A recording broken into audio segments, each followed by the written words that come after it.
말씀은 디모데후서 1장 6절부터 14절에 있는 말씀 한 절씩 교독하시겠습니다. 디모데후서 1장 6절부터 14절 말씀입니다. 디모데후서 1장 6절 말씀. 그러므로 내가 나의 안수함으로 내 속에 있는 하나님의 은사를 다시 불일듯하게 하기 위하여 너로 생각하게 하노니, 하나님이 우리에게 주신 것은 두려워하는 마음이 아니요 오직 능력과 사랑과 근신하는 마음이니. 그러므로 내가 우리 주의 증거와 또는 주를 위하여 갇힌 자 된 나를 부끄러워 말고 오직 하나님의 능력을 쫓아 복음과 함께 고난을 받으라.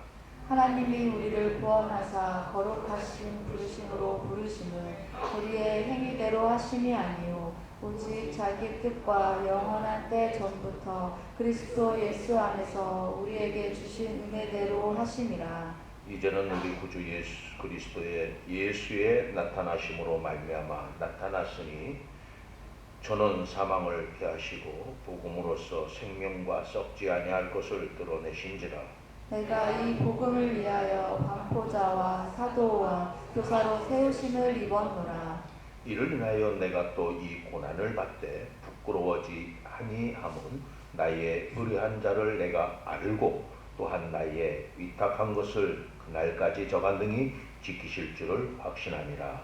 너는 그리스도 예수 안에 있는 믿음과 사랑으로서 내게 들은 바 바른 말을 본받아 지키고, 다 같이 우리 안에 거하시는 성령으로 말미암아 내게 부탁한 아름다운 것을 지키라.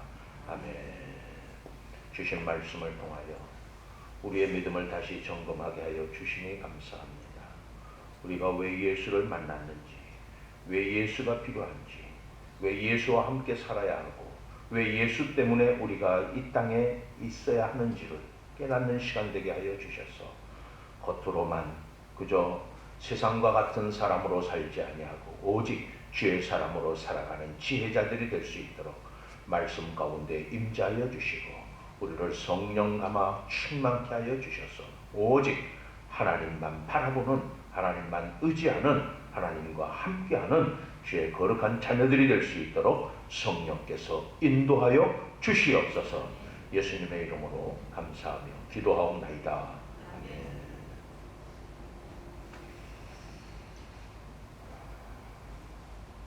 제가 아마 비행기를 처음 탄 게 우리 가족들하고 제주도 여행을 갈 때였던 것 같습니다.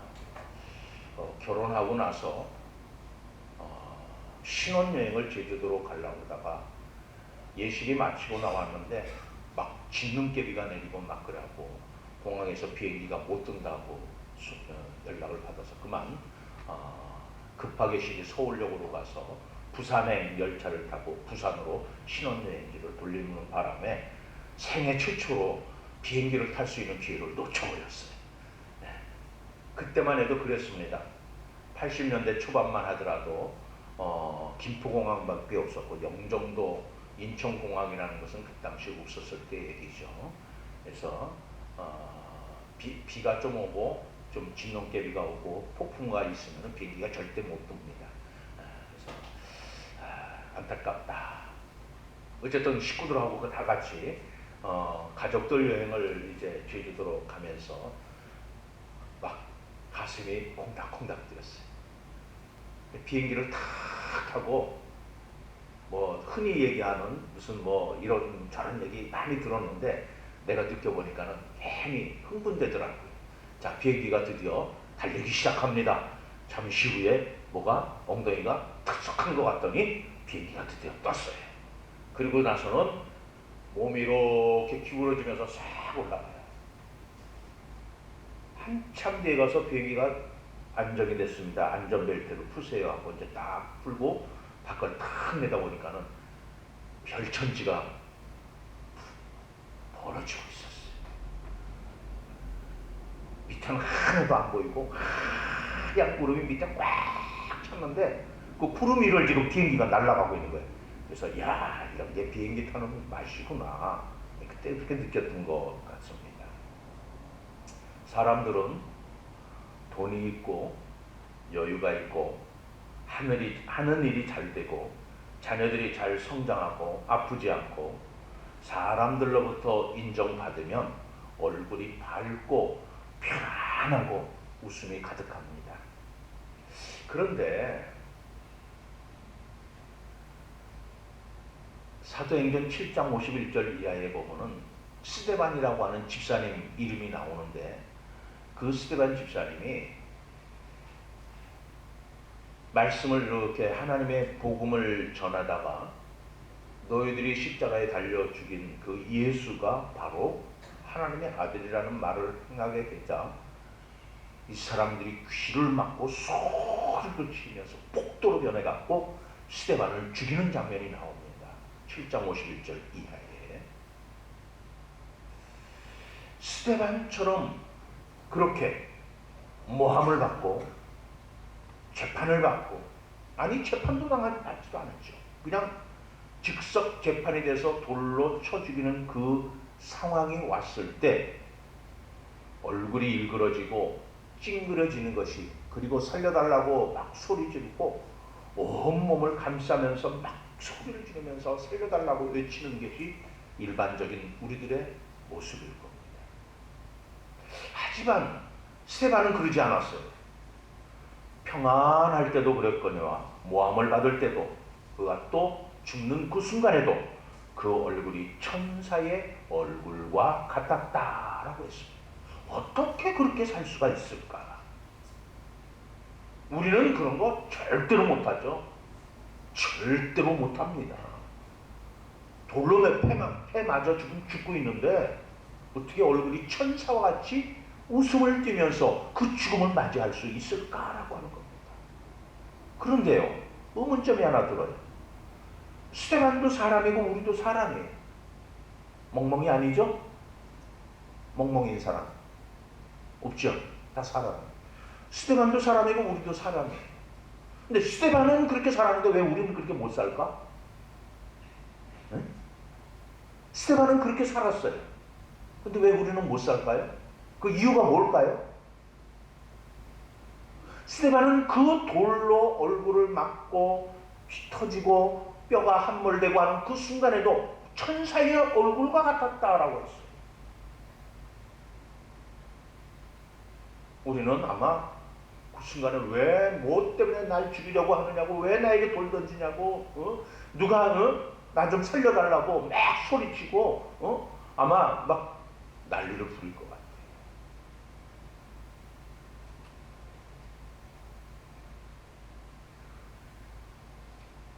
어려움이 닥쳐도 천사의 얼굴처럼 평안과 기쁨을 유지할 수 있었던 것은 과연 뭘까?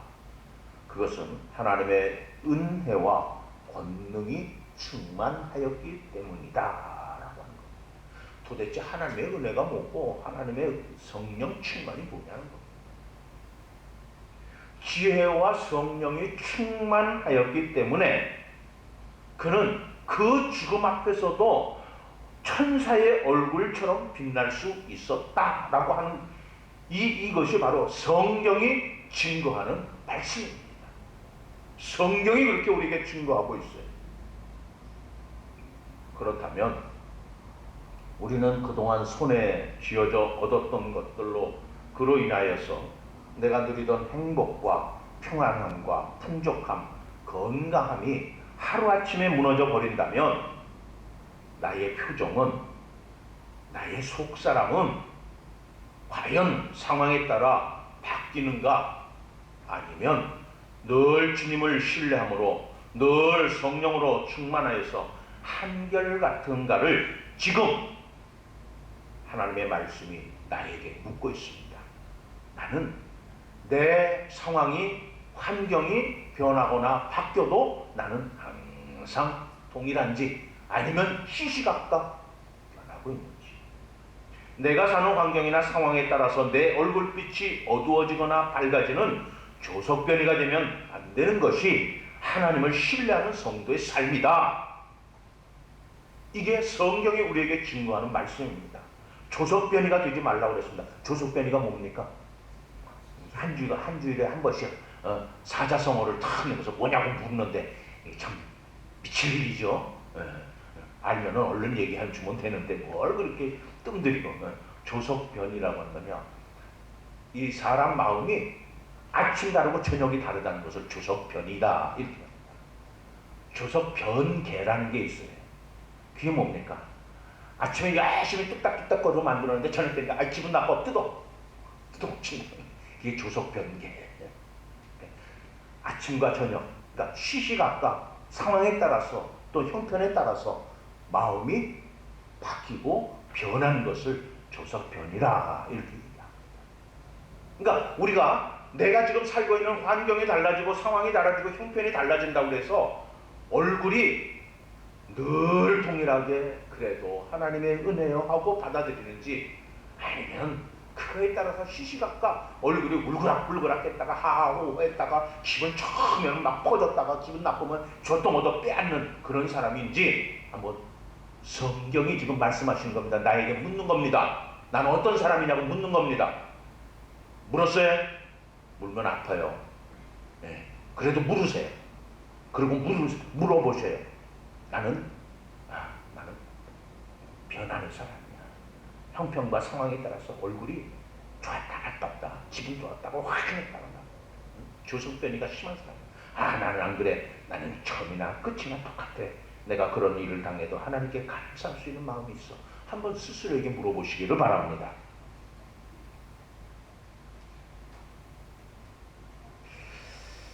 그렇게 하나님을 신뢰하고 믿는 믿음이 있다면 당연히 나는 하나님의 은혜와 권능으로 인해 언제나 얼굴에서 밝은 빛이 나는 하나님이 사람이 되어야 한다는 것이 사도 바울이 디모데에게 가르쳐준 일상의 삶이고 또 복음과 함께 사는 삶이라고 오늘 본문을 통해서 우리에게 가르쳐주고 계십니다. 변하면 안 된다. 변하지 마. 이거를 지금 사도 바울이 디모데에게 가르쳐주고 있는 성도로서, 그리스도인으로서, 크리스찬으로서, 교회에 다니는 사람으로서의 삶이다. 이걸 가르쳐줍니다. 그러면 좀 전에 물으라고 그랬어요. 물으니까 아프죠? 아팠어요? 안 아팠어요? 아팠어요. 왜? 나는 조석변이니까.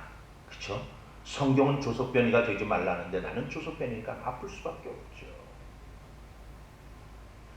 주변 여건이 어떠함에 상관없이 얼굴에서 미소가 사라지지 않는 그런 사람, 언제나 마음 안에 하나님의 평강이 넘치는 하나님의 사람이 되어야 한다.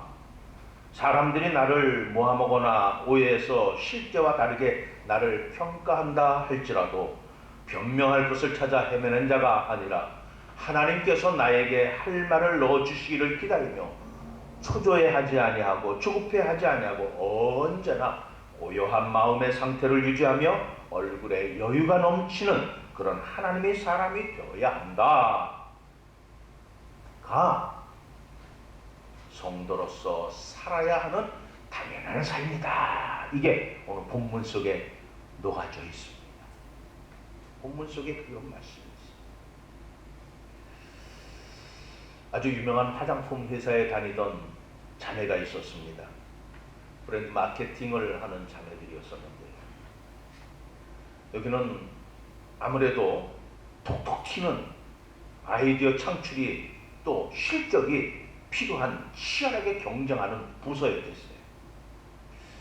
참 다행스럽게 이 자매가 아이디어가 뛰어나서 한 곳에서 같이 근무할 수 있는 기회를 얻었습니다.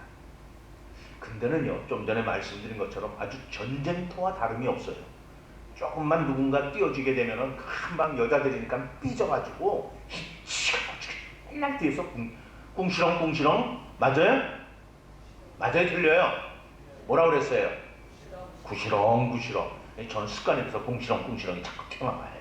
그러니까 앞으로 손주한테 그랬어요. 야, 궁시렁궁시렁이 맞냐? 구시렁구시렁이 맞냐? 물어보세요. 다 대다수가 궁시렁 그럴 거예요 아마. 저도 그렇게 알고 지금까지 살아왔으니까. 자, 어쨌든 금방 여자들 사이에 시샘이 나서 막 난리가 나고 눈치 보고 어떻게든지 간에 상대방의 흠집을 잡아서 깎아내려야 되고 실적을 갖다가 없는 것처럼 만들어야 되는 이런 치열한 그런 브랜드 마케팅 부서에서 이 상황을 지금 이 자매가 겪고 있었습니다. 누구 말만 따나 겉으로는 웃고 있지만은 서로의 등에 칼을 꽂아 틈만 엿보기만 기다리고 있는 그런 아주 그런 살벌한 분위기의 부서였다고 합니다.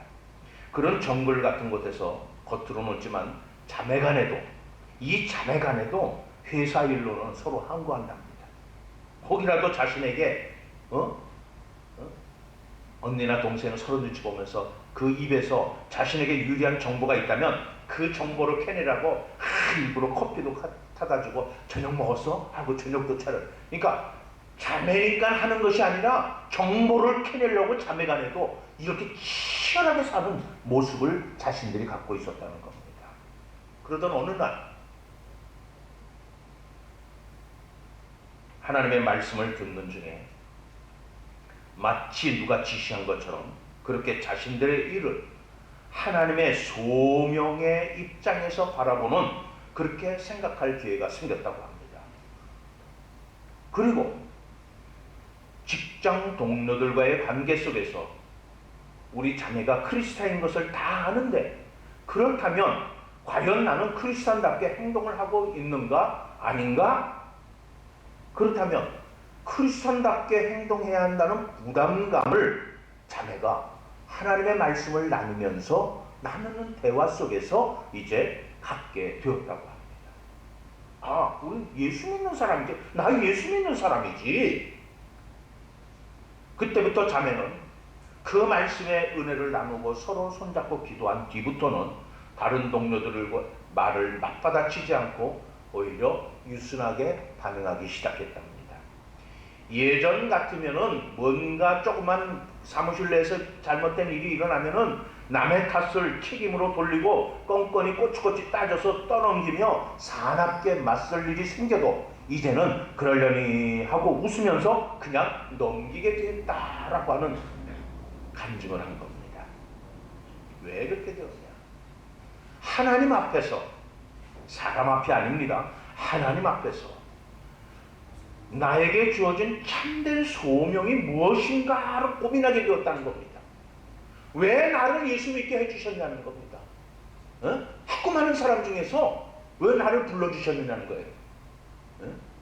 도대체 내가 어떠한 사람으로 보였길래 하나님께서 나를 예수 믿는 사람으로 연합교회 교인으로 불러주셨느냐, 이거를 고민하기 시작한 겁니다.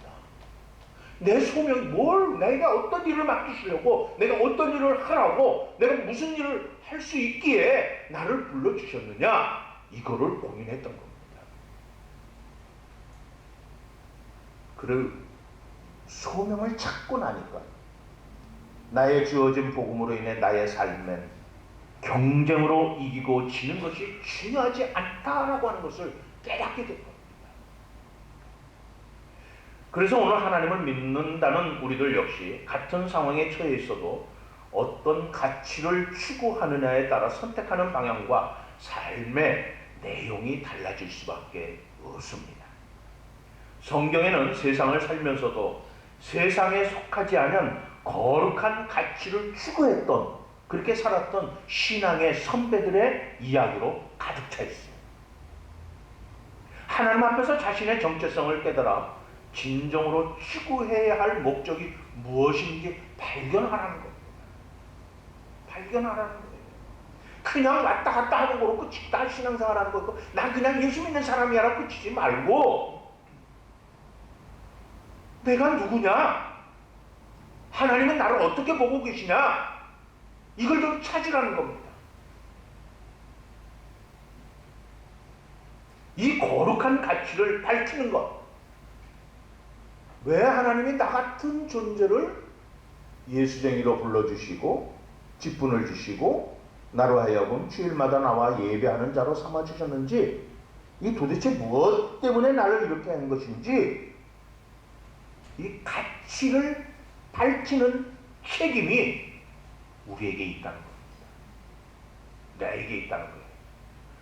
그거 가치를 밝힘으로 인해서 다른 사람에게 그 가치를 전해줄 수 있기 때문에, 이 가치를 발견하지 못하니까는 그냥 아직도 우리나라가 전도 방식을, 전도하는 법을 가르친 게 초신자, 아주 초보적인 전도 방법밖에는 가르쳐 주질 못했어요. 아무한테나 가서 예수 믿고 구원받으세요. 물론 정답이에요. 근데 왜 예수 믿고 구원받으세요를 전하는지 이유를 몰라요. 왜 예수 믿으세요? 이 이유를 몰라요. 왜 내 가족이 예수 믿지 않는데도 불구하고 가슴 아파하고 눈물을 흘려가며 기도해야 되는데도 기도하지 않으면서도 전혀 아픔을 못 느끼는 이유가 거기에 있습니다.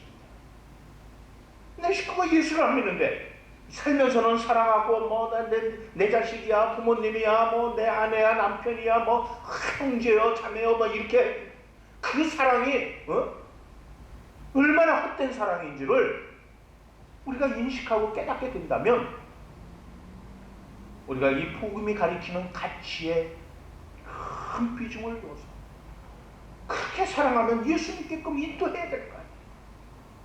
이 가치를 그 사람에게도 심어줘야 될 거 아니에요. 근데 이 가치를 내가 모르니까 그냥 예수 믿으세요 이렇게 말을 할 게 없는 거예요. 예수 믿고 구원받으세요 이렇게 말할 줄 몰라요. 내가 만난 하나님, 내가 하나님을 만남으로 인해서 내가 깨닫게 된 나의 사명, 소명, 이것이 전혀 나에게 없으니까 그냥 교회는 주일날 되면은 그냥 성경 찬송 들고 왔다 갔다 하는 것으로 끝입니다.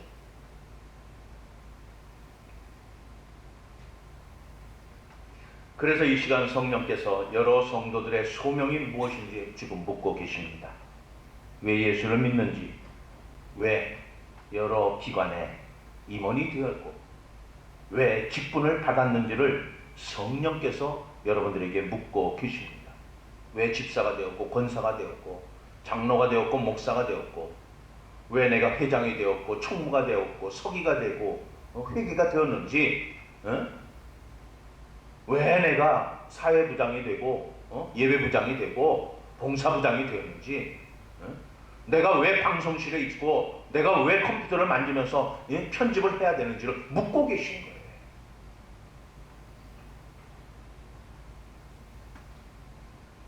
(13절과 14절) 말씀입니다.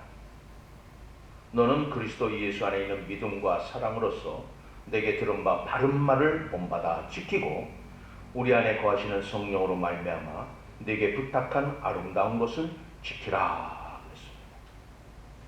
이 지키라라고 번역된 원어의 해석은요, 망을 보며 경계하다라고 하는 뜻을 갖고 있습니다. 망을 보고 경계하다는 뜻은 조심해야 된다는 겁니다. 조심. 침투하지 않도록, 침략하지 않도록, 빼앗기지 않도록 조심하라는 뜻이 있어요. 지키라는 건 뭡니까? 뭐를 지키라는 겁니까? 첫째는 우리 마음을 지키라는 겁니다. 어떤 마음입니까? 이 마음에 사단의 그러한 잘못된 것들이 조금이라도 스며들지 못하도록 망을 보며 지키라는 거예요. 우리는 얼마나 하루에도 수십 번씩 마귀에게 점령당하는지 몰라요. 그래서 이 말씀을 만약에 여러분들이 아멘으로 받는 성도라면 우리는 이런 생활을 해야 됩니다. 첫째, 우리 주위에 있는 죄악들에 대해서 깨어 있어서 부지런히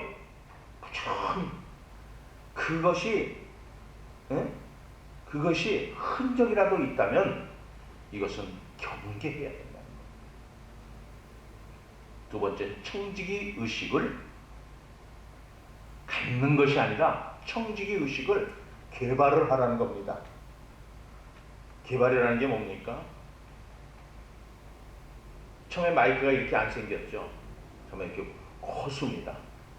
그 안에 코일을 감고 그 안에 이렇게 하다 보니까 옛날에는 아직 모든 것이 이렇게 원활하지 않다니까 전선도 가늘게 뽑질 못할 테니까는 전선도 굵고 그걸 통통통통 이렇게 둥둥둥 감다 보니까 주먹만해졌어요. 그러니까 마이크 하나 들어도 마이크가 이만해가지고 이랬댔어요. 근데 자꾸 연구하고 개발하면서 그럼 이 구리선을 좀 더 가늘게 한번 해보자. 그 다음에 이 자석을 조금 더 강하게 한번 해보자. 그래가지고 그 자석이 조금 작아지고 거기에 가는 이렇게 구리선을 감아서 그렇게 하다 보니까 요만한 게 나왔어요. 개발이라는 건 뭡니까? 뭔가 자꾸 점진적으로 발전하는 것을 의미합니다. 그러니까 내게 주어진 청지기의 소명, 사명이 있다면 이것을 그냥 다람쥐 쳇 바퀴듯이 하는 것이 아니라 어떻게 하면 이걸 통해서 하나님께 더 큰 영광을 드리고 이걸 통해서 어떻게 많은 사람들에게 그리스도 앞으로 인도할 수 있는 그 가치가 무엇인가를 가르쳐줍니다.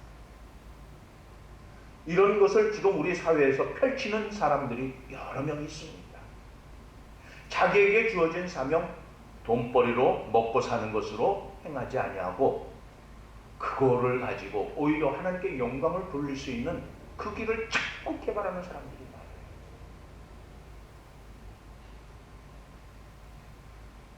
세 번째로는 결정적으로 중요한 것이 뭐냐면 이 모든 일을 이루시는 분은 성령의 행하시는 일이다. 그래서 성령의 힘을 의지하는, 다시 말해서 자기 자랑이 되지 않고 내가 했어. 그거 내가 아이디어 냈어. 그거 내가 헌금해서 한 거야. 자기 자랑이 되지 않고 성령을 의지함으로 성령께서 행하셨다라고 하는 이 마음이 우리 마음속에 꽉 차 있어요. 교회를 하면서 보통 저 사람 똑똑해갖고 저 사람 하는 말을 다 믿어줘. 하나님의 말씀을 믿는 게 아니라 그 사람을 믿는 일들이 얼마나 많이 있는지 몰라요. 이것은 오직 주의 은혜로만 가능합니다. 내가 그렇게 되고 싶다고 되는 것도 아니고 그렇기 때문에 내 마음 안에 예수 그리스도를 가득 채워야 한다. 마음 가운데 예수 그리스도가 가득 찬 사람은 세상에 어떠할지라도 마음의 평강이 있는 참 성도로서 걸걸엔 어둠이 없다. 이게 사도 바울이 디모데에게 가르쳐주고 싶었던 내용입니다. 천사의 얼굴 같은 얼굴로 이 땅에서 복음을 전하는 자로 살아가기 위해서 오늘도 내 마음 안에 우리는 그렇게 얘기합니다. 예수 그리스도를 가득 채우기를 원합니다. 여러분들도 그런 마음이 있어요. 없는 게 아니에요. 또 주님을 생각하고 주님을 바라보며 주님의 말씀을 쫓아 살아가기를 힘써야겠다. 그런 분이 되시기를, 그러한 성도들이 되시기를 예수님의 말씀으로 축복합니다. 그런데요, 그렇게 말씀을 듣고 은혜를 받으면 그때는 그렇게 살아가야지 하고 마음으로 결심도 하고 다짐도 한다는 겁니다. 그런데 그런 삶을 살아보려고 애를 쓰면 애를 쓸수록 오래 가지가 않아요. 참 힘들다는 겁니다. 포기해야 될 것도 많고 자존심 상하는 일도 많고 그거로 인해서 정말 내가 이게 왜 사는 거야 하는 생각이 들 정도로 기분 나쁜 일들이 너무 많다는 겁니다.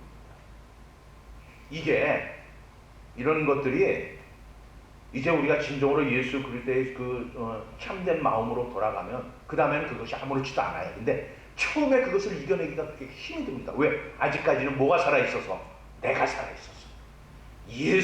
내 안에 예수 그리스도가 계신 것이 아니라 내 안에는 내가 가득 차 있기 때문에 기분 나쁜 겁니다. 자존심 상하는 겁니다. 화가 난다는 겁니다. 그 일로 인해서 내가 꼭 이런 대접 받아야 되겠느냐고 막 속에서 부글부글 끓어오른다는 겁니다. 그러나 내 안에 예수 그리스도가 가득 차게 되면 그런 일들은 오히려 내가 품을 줄 아는 넉넉한 그리스도의 사람으로 변화될 줄로 믿습니다. 근데 그 길이 쉽지 않다는 것을 알게 되면 우리는 여러 번 시도하죠. 또 그래 내가 또 한번 해봐야겠다 시도합니다. 근데 몇 번 반복하다 보면 나중에는 포기가 됩니다. 해봤자 소용없더라. 그리고 누가 그러한 말씀으로 권면하거나 설교를 하게 되면 들으면서 한쪽으로는 맞아, 성경 말씀으로는 맞지만 그게 말처럼 쉽나? 그러니 한번 목사님 그렇게 살아보시던지 하고 이미 자신의 마음으로는 자포자기한 그래서 냉소적인 사람들로 오늘날 성도들이 바뀌고 말았어요. 하나님의 말씀을 들으면 아멘해요. 왜? 그 말이 맞으니까요. 그런데 그렇게 살라고 하면은 그게 쉬운 줄 아세요? 나도 전에 해봤는데 다 소용없더라고요. 냉소적인 사람들로 오늘날 신자들이 다 바뀌고 말았어요. 결국 복음과 함께 고난을 받으라는 말씀 앞에서 자신도 모르게 듣는 듯 마는 듯 하고 외면하고 있다는 겁니다. 그러한 결과를 우리들 대다수는 그래서 이렇게 합니다. 주님과 동행하려면 고난의 길을 가야 한다는 말을 들으면 싫어해요. 고난과 함께 복음을 받으라 그러면 싫어해요. 왜? 고난받기는 싫거든요. 99.9%가 다 싫어해요. 목사님 저도 마찬가지예요. 목사는 아닌 것처럼 제가 설교하지만은 역시 저도 복음과 함께 고난받으라 그러면 꼭 고난받아야 되겠어요? 묻고 싶어요. 나 싫은 말이에요. 좋은 말이 아니에요. 그리고 혹시 들어서도 에이 못 들은 척하려고 에이 기억나지 않게 해달라고 그런 게 우리들의 본 모습이지 않을까 싶습니다. 이런 말을 들으면 누가 그 길을 가려 할까요? 반문합니다. 염려 아닌 염려가 되어서 외면하는 말이 되고 말았습니다. 20세기 초에 미국이 아주 유명한 부흥사 무디 선생이 계셨댔어요. 그분이 쓴 책에 이런 이야기가 나옵니다. 한 노인이 친구들과 함께 산에 오르게 되었는데 미처 정상에 도달하지 못했는데 중턱에서 비바람이 몰아쳤습니다. 그러자 한 사람이 안내원에게 그만 포기합시다. 우리 다시 산 아래로 데려다 주세요 라고 말했다는 겁니다. 그때 안내원은 씩 웃으면서 기분 나쁜 거예요. 우린 지금 막 비바람 폭풍과 몰아치고 여기서 막 한번 산에 올라가는데 막 딸려 나갈 정도로 센 바람 불면 우리의 모습이 어떻습니까? 모습이 어때요? 나무 잡고서는 야 그만 내려가자 야 여기서 포기하자. 대다수 그렇지 않습니까? 지금 그 상황을 얘기하는 거야. 근데 이 앞에 가이드가 안내자가 씩 웃으니 얼마나 기분 나쁩니까? 내 말 무시하는 거야? 이런 생각이 들었던 것 같아요. 근데 그 안내자가 이렇게 얘기를 하더랍니다. 우리는 조금만 더 올라가면 이 폭풍 바로 위로 올라갈 겁니다. 폭풍 바로 위로 올라갈 겁니다.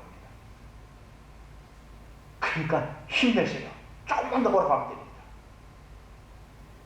사람들이 불평하며 승질을 내면서 할 수 없이 왜? 그 안내자가 없으면은 아무것도 못하니까 할 수 없이 따라갔단 말이에요. 그랬더니 잠시 후에 언제 그랬냐는 듯이 폭풍우 비바람은 하나도 없고 구름 위에 이렇게 산에 꼭대기에 올라가서 보니까는 저 밑에 폭풍우 구름이 있고 번개가 치고 오는데 이 위에는 끝도 없더라는 겁니다. 조금만 참아. 요거만 넘어가면 돼. 이게 복음과 함께 고난을 받으라고 하는 말씀의 뜻입니다. 그거를 참고 견디고 이기고 조금만 더 하나님과 함께 말씀과 함께 앞으로 전진하면 우리 앞에는 다른 하나님의 성령께서 역사하시는 놀라운 세상이 펼쳐질 것이라는 것을 보여주시는 말씀입니다. 일상 속 두려움과 고통에서 벗어나 참된 평안과 쉼을 주시기 위해 우리 속으로 들어오신 예수님과 함께 드리는 거룩한 주일 예배입니다. 우리에게 참 믿음이 있다면 사단의 회방 때문에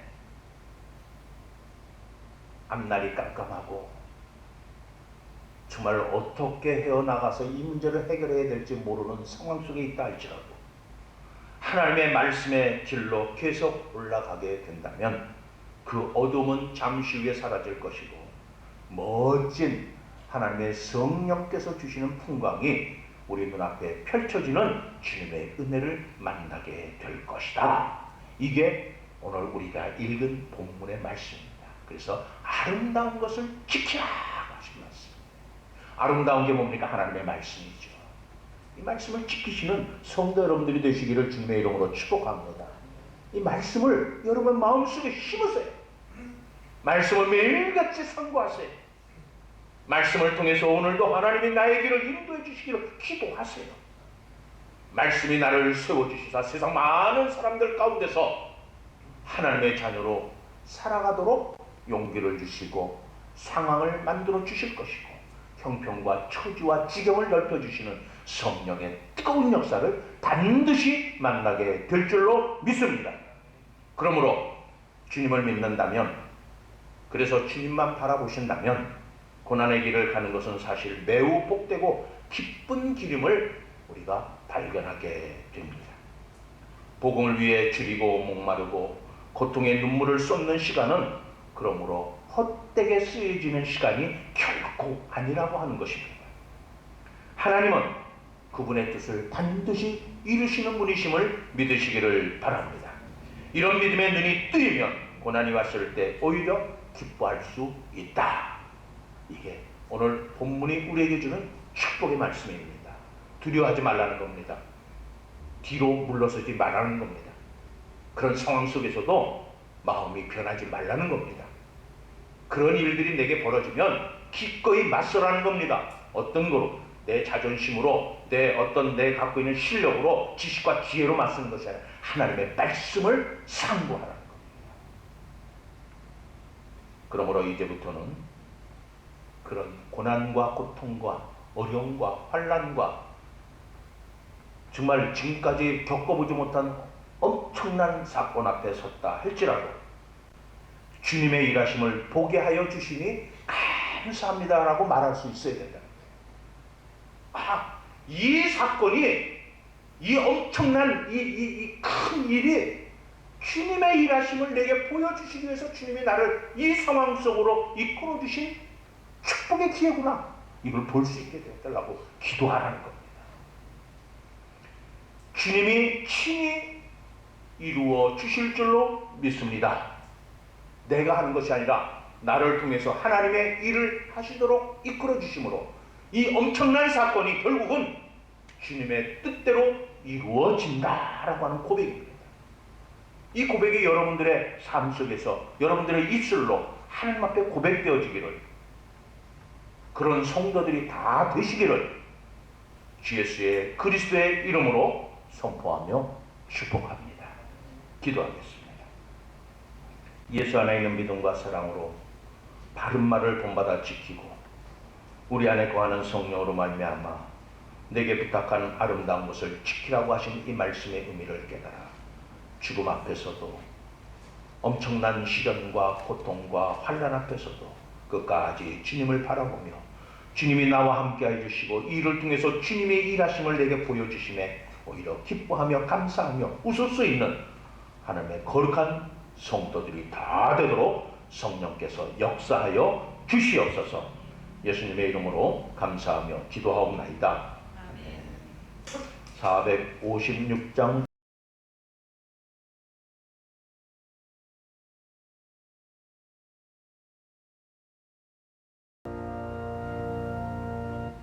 지금은 우리 주 예수 그리스도나 극진하신 아버지 하나님의 사랑하심과 성령님의 교통하심, 이 땅에 사는 것이 힘들고 고통스럽고 외롭고 이런저런 상황으로 인하여 힘들지만, 그러나 그런 가운데서도 그 폭풍우를 잠시 지나 주의 말씀을 의지하여 지나간다면 주님이 주시는 놀라운 그런 세계를, 그런 상황을 우리에게 주실 줄로 믿고 끝까지 주님만 의지하며 주님만 바라보기를 소망하는 성도들의 머리 위와 연흥교회 위에, 그리고 저들의 가정과 직장과 사업과 저들의 주님의 이름으로 준비하는 모든 계획들 위에 지금부터 영원토록 함께 있을지어다.